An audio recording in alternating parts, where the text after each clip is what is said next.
So now, without further ado, please join me in welcoming Parag Khanna, founder of FutureMap. Parag is an incredibly sharp mind who is also a world traveler in the true sense. He's a prolific writer and one of the world's leading strategy advisors on dissecting global trends, analyzing systemic risks and economic master planning, to name just a few. He will today also introduce his latest book, Move, The Forces Uprooting Us, which was called by the Financial Times as Book of the Year just recently. Our conversation will focus on the notion of Civilization 3.0, but I will let Parag elaborate on what this means in just a moment. So as always, please field your questions in the Q&A box, and at the end, we will also launch a poll. Stay tuned also that at the end of the session, we will give away copies of Parag's new book. So Parag, welcome. Welcome back, I would say. Good to see you again. And the floor is all yours. Thank you so much, Robin, and congratulations on this milestone, completing this event after 3 marathon days that you've had. And it's great to see you again. I'm delighted to be joining you and all of your members around the world. And thank you for this opportunity to bring some more depth to the conversation with some of the more recent research that I've been doing on this topic of the future of human geography, climate adaptation, and how all of it relates to the future of the world economy, as well as, of course, our physical urban centers and trade centers. So thank you again. I'm looking forward to our conversation as well. So I'll start by showing you this map. And this map is perhaps, you might say, the most accurate map of the world. And sadly, it's not the map that hangs behind you in your offices and classrooms and walls. But what it is a composite. It shows you the world's geography of natural resource deposits. It shows you every human being in the world as a pixel. It shows you all of our infrastructures, from highways and railways to electricity grids, fiber optic internet cables, and of course, it shows you political borders as well. So I'm showing you this map because it really reflects how the world works. If you were to animate the pulsing movements of people and the flows of data and goods and the ships that are currently log jammed and outside of ports around the world, you'd get a sense of how alive, in a way, global civilization is. But you would also see how misaligned the world's geographies are. Because when you look more closely, you see that the location of people in the world is misaligned with the location of natural resources in the world. The location of old people and young people is misaligned. The location of populations and economic activity is misaligned. We live in a world of grave cartographic misalignments. And our task, I believe our foremost priority, you might say, in this century is to realign these geographies. And it's not something that COP26 is going to do for us. The United Nations is not going to do it for us. The Biden administration is not going to do it. China is not going to do it. It's not going to be a top-down process by a world government or actor of any kind. This is a dilemma, and this is something that we have to solve. And we, leaders, citizens, investors, heads of world trade centers, need to think about what our role is in realigning these geographies in a way that makes more sense for humanity. And that was my point of departure in undertaking this research for the book Move. It's not really just about migration. It's not even just about human geography. It's at the realignment of our geographies in a more dynamic way to optimize our resources, our demographics, our politics, and our economics. Now, let me give you another example or a more specific illustration of just how necessary this is. Buried in that previous map was that layer of human geography, the actual distribution of people around the world. And here it is specifically. This is the 8 billion pixels of humankind. Here we are. But now I want you to, sort of blink your eyes and squint, and now keep your eyes open and watch over the next few seconds.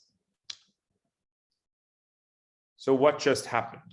What I showed you was, what I am showing you is the transition from today's human geography to the IPCC predictions and forecasts around what happens to the suitability of different geographies in the world as global temperatures rise. And green means that a place is actually becoming more livable over time. And red means less suitable for human habitation. It could be because of heat waves, the wet bulb effect, or any number of climate-related phenomena. Droughts, obviously, diminishing water supply, falling water tables, that kind of thing. Now, remember what you saw before. Most of the population of the world actually today lives in places that are turning more red, whereas the countries and regions of the world that are turning green are actually depopulating in the sense that their fertility is very low. And in fact, entire countries of the OECD world, from Canada to Japan, would actually have rapidly declining populations. Japan already does, if not for mass migration. So this is where migration comes in. Is this going to be one of the ways in which we reorganize and realign these geographies? Now, this is also significant from migration patterns, as I show you here. This is in a way, the last 30 years of geographical patterns of human mobility and migration. Most people move within discrete regions. So people of the former Soviet Union within those republics since the collapse of the Soviet Union 30 years ago. Asians within Asia, Africans within Africa, Europeans within Europe. One very large cohort is South Asians working in the Gulf countries, and of course, Latin Americans in North America. But we've gotten rather accustomed to these patterns being the norm. But now, if you think about the previous map, and you see the radical changes that may lie ahead due to climate change, though of course, climate change winds up causing many other kinds of disruptions in our politics, supply chains, and so forth. Can you imagine this pattern remaining perfectly stable? And the answer is probably not. Instead, I imagine that we are due for a significant wave of climate-related migrations. And I've been writing a fair bit about this recently in adaptations from the book. This is some photographs that were inserted into articles I did for the Financial Times and for National Geographic magazine. And I'm positing that the world population will inevitably become more nomadic, that people will move from coastal to inland areas, from low-lying to elevated areas, from overpriced to affordable areas, and always in search of political stability from failing to stable societies. And indeed, as you saw in the previous map, we could see one of the significant geographical vectors be people from southern latitudes moving towards northern latitudes. And I've also started to look at what the geographies are that are potentially the most propitious, the most stable, and how they might adapt, not only in terms of their infrastructure, but also demographically in being destinations for larger waves of migrants and what they'll do about it. Now, I mentioned infrastructure. And this is very, very important because right now we face a situation where as temperatures are rising and as some geographies become less and less habitable, we're also investing in retrofitting our infrastructure and in, for example, the United States, the Build Back Better agenda, the infrastructure bill, much of which is going into climate retrofitting and so forth. But in American politics and in many other countries, infrastructure is done according to administrative preferences, politics and other kinds of drivers. It doesn't generally start with climate models in mind. What I'm arguing is that as we think on 10, 20, 30-year time horizons about climate adaptation, we do have to start first and foremost with what climate science is telling us about places that are becoming less and less livable and habitable. There are things that people can do to make existing geographies habitable, so to speak, or survivable. But you still have to ask whether taxpayer money, federal money should go into supporting the geographies that are increasingly harsh environments versus spending potentially less money or the same amount in relocating people into more productive locations or locations where they can be more productive. So starting with climate change, we would then ideally encourage people to shift to more resilient, climate resilient areas. And then, given the fact that infrastructure spending is not infinite, in fact, it's really a fraction of what it should be, allocate that capital wisely, focusing on the geographies that are likely to gain in population due to climate change. So this is what I call the climate migration infrastructure nexus. And if you look at the United States and you think about the current distribution of the US population into these white patches, but you also have to accept that infrastructure spending is not going to be significant enough to have a large scale, equally distributed impact across the country. Inevitably, there's going to be some degree of geographical drift in the sense that you're going to have regional patterns of economic formations and different patterns of climate adaptation based obviously on different climate circumstances. And of course, different ways in which the population of the United States resorts itself as people make individual decisions about how they're going to adapt to climate change and to, of course, new economic paradigms and business models and so forth. Right now, we're living through a moment where Americans are relocating at a rate that hasn't been seen in decades, or I should say, after decades of being sort of stuck in place, more sedentary, Americans are uprooting again. They're doing so because of remote work, again, moving away from climate-stressed regions, sometimes moving to climate-stressed regions.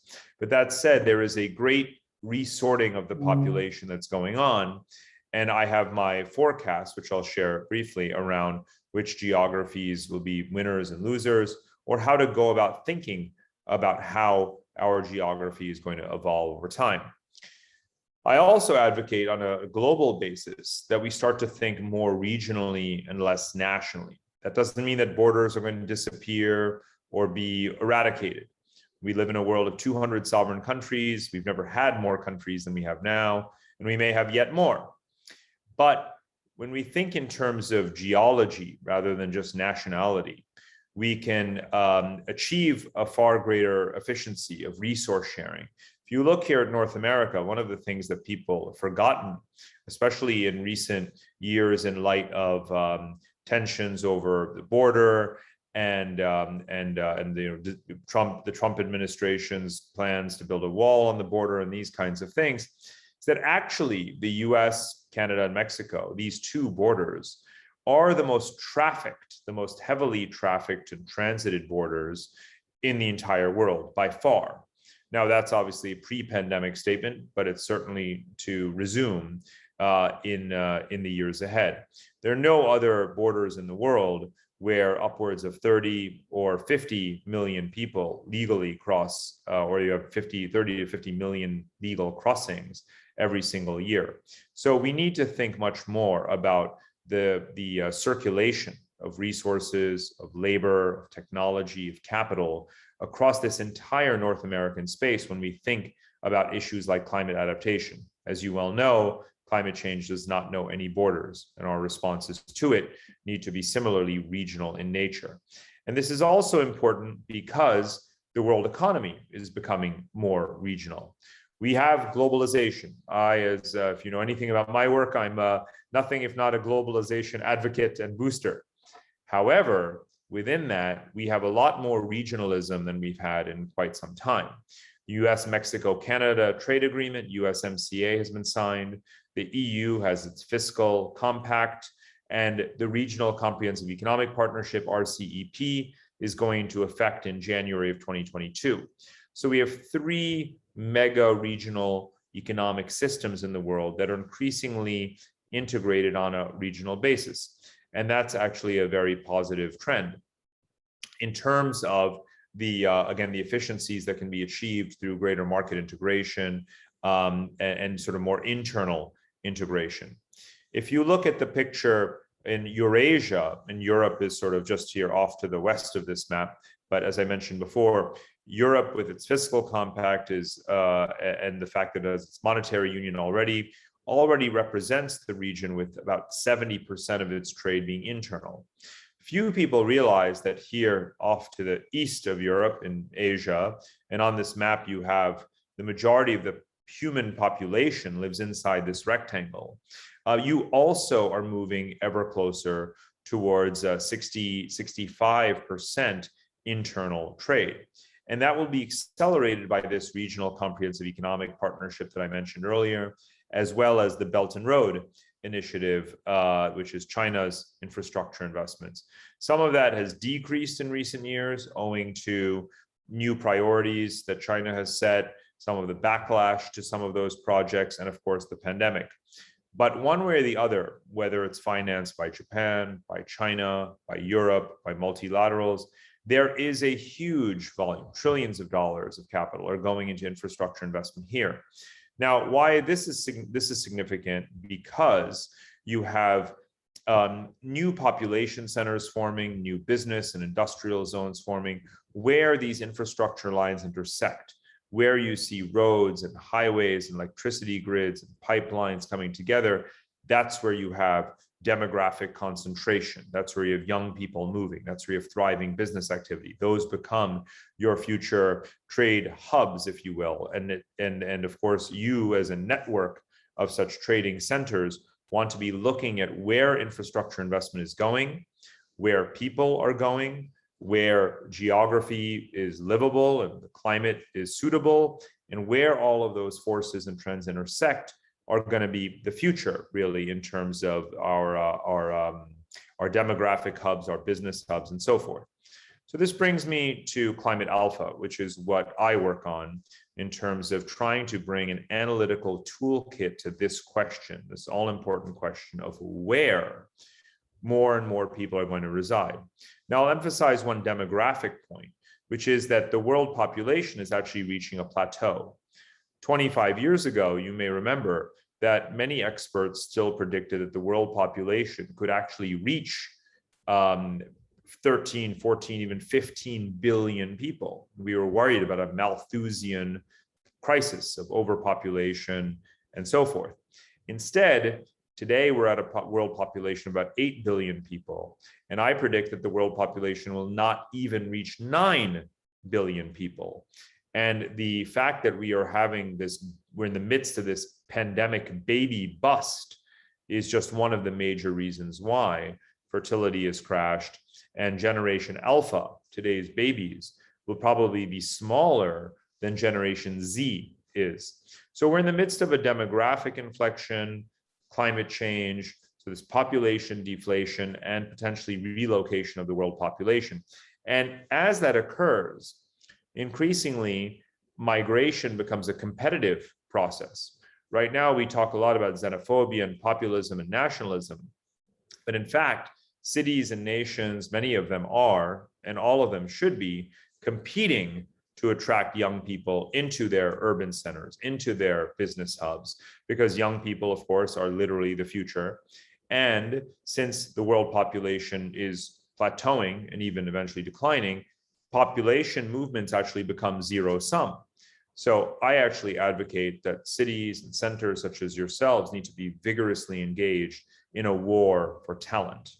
So Climate Alpha is a toolkit to help understand what the future growth centers are going to be, where they're going to be, and what are the attributes of those centers that make them promising, or what they could do to become more promising.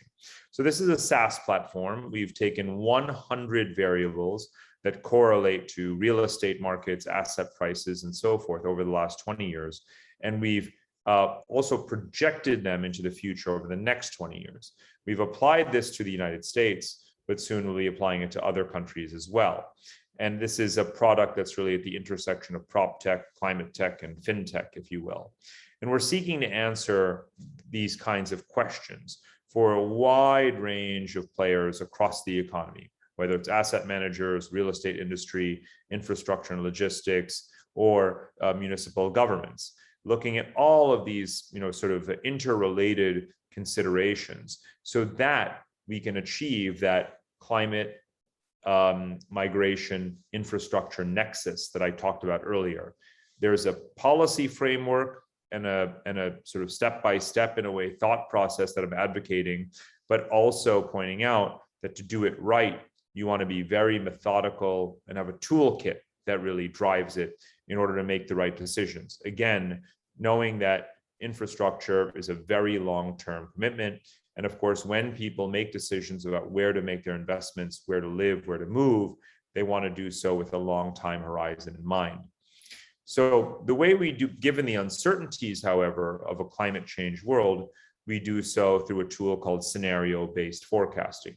We don't know exactly how much temperatures are going to rise. We don't know where taxes are going to go up or down. We don't know what the median age is going to be in a certain location, given how rapidly populations are shifting and relocating. So we build scenarios in which you can change the variables depending on what you see happening or what your hypothesis is. And then the algorithm reruns itself based upon your change variables to make predictions for you.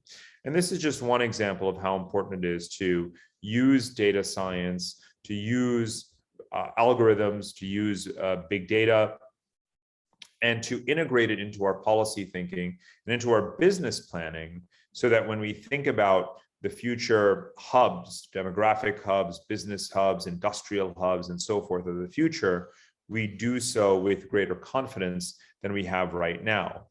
In light of the COP26 process, I think it's safe to say that we are not doing enough around climate mitigation, right? Reducing or slowing climate change.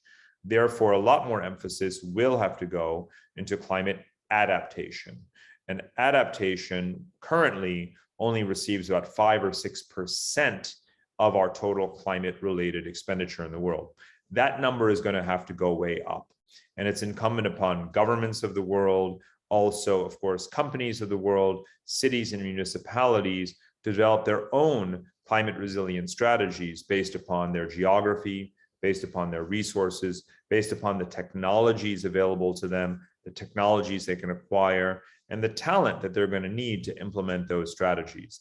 So I hope that that presents a brief but kind of integrated view of where I think we're going at the nexus of, as I mentioned at the very beginning, resources and climate, demographics and population and migration, borders and politics, and infrastructure, supply chains, and the economy. And that is the kind of holistic thinking that we need, I think, in order to get to a more stable world for those of us alive today and tomorrow. So thank you very much. Looking forward to our conversation, Robin. Absolutely, Parag, and you are a true futurist. So I would like to go back to youth and what you mentioned, that war for talent, right? You mentioned sort of that competitive process, like the ability to attract young people, because at the end of the day, this is for our World Trade Centers are of course very important economic hubs in their cities. And last year at the Member Forum, we spoke about cities of the future, also from a perspective of that talent acquisition and migration. But a city is of course only as good as it manages to survive nature. Right. So what will be the key attributes so that the leadership of our World Trade Centers, as they are engaged in their municipalities, in their cities, in their areas, what can they do to focus on that ability to attract talent, to retain talent, but then also what are the attributes necessary for cities to be sustainable, to survive this the red map that you just showed early on in the presentation? It's a great question. So I think there's two things in there. One is the climate adaptation of physical places, which is to say, what are the infrastructural retrofits and modifications needed?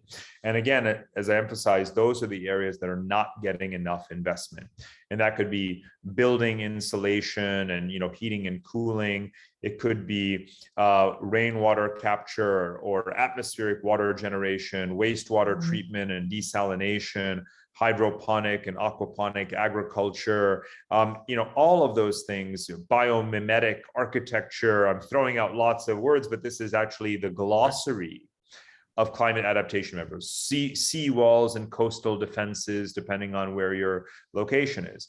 But again, all of these things that are technically feasible, where there's a lot of innovation, that are absolutely necessary today, no matter what we do in terms of combating climate change, are getting such little funding right now. So depending on where you are, you want to be choosing from this menu and making those investments to maintain the livability of your geography. Yeah. The other, of course, option for individuals, not places, is relocation, right? Which is to say people are going to move. And as a humanitarian, you might say, look, we need to invest in people, not just places. So as loyal as we may each be to our place, to our center, we also have to think about the greater good, if you will. Yeah. And I think that when it comes to that war for talent, we also have a lot of very clear sociological research, surveys around young people and their preferences. And we can see their behavior. Everything from just abandoning cities because the rent is too high, to living in trailer homes and mobile homes and RVs because they can do remote work and they don't know where their next job will be, or they don't want to take on a mortgage and own a home, these kinds of behaviors. But young people generally value mobility, the right to be mobile. They believe it's a human right, as do I. Connectivity, digital connectivity, of course, as much as anything else, because young people are digital natives. Sustainability would be the third virtue that I would add, that I would put on the list. Again, believing in the right to a safe habitat, and that obviously being their foremost global planetary priority. Affordability, and of course, a tolerant culture and community. And survey after survey tells us, Robin, that wherever in the world you look, whatever nationality, whether you're talking about Canadians or Chinese or Africans, these are the things that young people hold in common. These are their values and preferences. Yeah. And I genuinely believe that we need to be retrofitting the world physically, economically, and institutionally, politically, to those priorities sooner rather than later. Yeah, it's very interesting. Yesterday, our guest was the foreign trade minister of Costa Rica, and he also spoke. Their model as a country is really focused on well-being of its people, and he mentioned a few times also that moral imperative, which is very much in line sort of to what you're saying in a bit of different words, but for young people that see mobility as a human right. So I have a couple of questions here in the Q&A, so I want to bundle them. So maybe you can a brief answer. Like you told us, human mobility was mostly within regions. But that will change because of climate change. So what are then the core consequences for regions like Europe, where migrants from mainly the Sahel, Africa can physically walk to, will go to? So what are the consequences for a continent like Africa, where people will be leaving? And so how do you see that dynamic happening?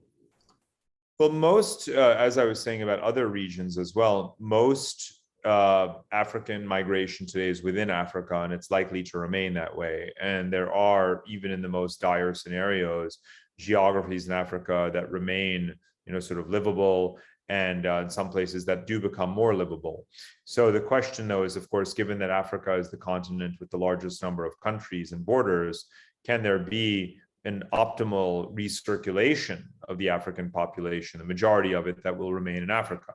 The same goes for Latin America. And these are two very different situations in terms of their own climatic conditions and natural resources and so forth.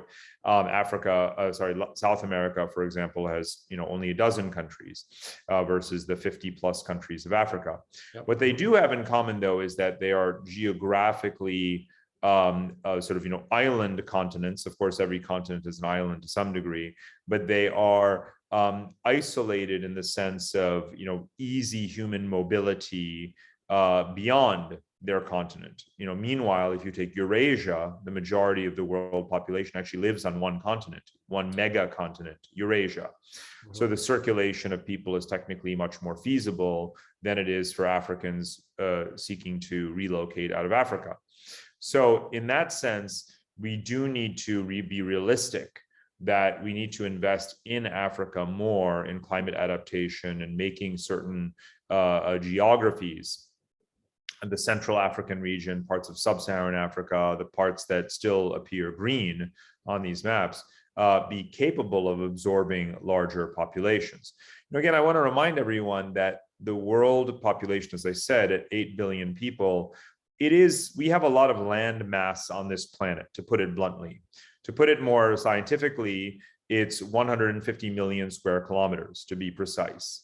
And even under the worst climate scenarios, there is at least, 80 to 90 million of those square kilometers that are livable for only 8 billion people. And I say only because literally 8 billion people is not a large number. It's actually not a large number. We can easily distribute ourselves around the world in a sensible, equitable, much more productive way. Yeah. Now, of course, that doesn't mean eliminating borders, but it means realizing that unlike the fears that we had very, very recently of a massively overpopulated world, no such thing is actually happening. Yeah. And instead, we actually need to engage in a collective struggle to maintain the world population, because it's actually going to begin to decline very soon. Yeah. So again, I actually believe that for strictly material reasons, rather than any sort of cultural enlightenment reasons, for strictly material reasons, many countries are going to realize they have to import more young labor. They need a tax base, they need taxpayers, they need renters and home buyers, they need construction workers and nurses and doctors and caregivers and farmers. That's the problem of today, right now. It's not a hypothesis about the future. Yeah. So there will be a mix of relocation of people from stressed regions, despite the cultural challenges, but also that environmental or that infrastructural retrofitting for those who remain behind. Yeah, well, yeah, thank you, Parag. And as usual, there's never enough time for our conversation. So we're almost at the end here of our session, but I want to pull up the poll. We have a couple of poll questions for the audience that hopefully will give us kind of an interesting insight there as well. So how important is it for your business to immerse itself in culture? How important is it to immerse for businesses to immerse themselves in culture? Mm-hmm. Well, I think it's very, very interesting question, actually. And I mean, it sort of depends on what you mean by culture or where you mean it in many ways. Culture is so differentiated. But I do think that, the culture in the sense that I just was using it earlier is actually not ethnographic construct, but more a demographic one, right? What I was describing when I was talking about youth values is literally youth culture, right? Yeah. Youth culture is different from adult culture, from baby boomer culture, Gen X culture. Absolutely. I'm focusing in my research on millennial and Gen Z culture because that's literally the largest number of human beings in the world. Their culture outnumbers our culture in the sense of our older values versus today's younger values. And at some point, we older people will be dead. So it is actually terribly incumbent on us, to focus on understanding youth culture. Yeah. I obviously, as a sort of global citizen or citizen of the world of everywhere was born on one continent and raised on various others, believes in ethnic culture as well and regional culture, and I think that's also important. I strongly believe that businesses need to adapt to the local norms and customs, and part of the regional economic dispersion that I was describing earlier very much requires that companies almost fragment themselves in order to have more autonomy in different cultural zones, so that they are doing their work in a way and developing their products in a way that's more tailored to those environments. So I think it's a superb question. Yeah, and I think the vast majority here, 75% of members say that they do realize they need to get involved with culture, because that's also one of the things that we really emphasize is our role in promoting and facilitating a better intercultural understanding. And we see here that that basically everyone on the call here on the meeting says that that businesses also taken a more active role as change makers. So thank you, Parag, so much. And before we go to our next session, here is how you can receive a free e-copy of Parag's new book, Move, which is an absolute must read. So a few weeks back, Parag and I did a podcast for Tradewinds, also covering much of the conversation here today.